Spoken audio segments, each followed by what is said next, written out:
Ну хорошо, давайте. Давайте, Поговорим. давайте, расскажите. А, Построили новый стадион. Построили. Что город получил от этого? Как вы это ощутили? Думаю, новые эмоции, потому что новый стадион, все-таки новая арена, намного больше вместительность людей, то есть матч у нас теперь будет проходить в новом формате. Думаю, это намного лучше, то есть и слышимость, то есть намного больше, потому что когда мы кричат кричалки, то есть фанаты, то есть намного больше звук, эхо, то есть и так далее. Сами ходите? Да, хожу. Ну, ходил и раньше, то есть на новом стадионе еще не был. На матч чемпионата мира какой-нибудь попадаете? Ну, думаю, надеюсь, буду. За кого болеть будете? За Россию. Пожелайте что-нибудь России. Россию, ну, как обычно, Россию, Милану желаю удачи. Я все-таки когда-нибудь в нее поверю.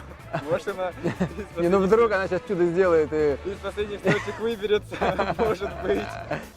Ну, отлично, спасибо. Вы что-нибудь пожелаете России? Удачи. Громко сможете? Удачи. А, сильно громко. Удачи, Россия. Спасибо.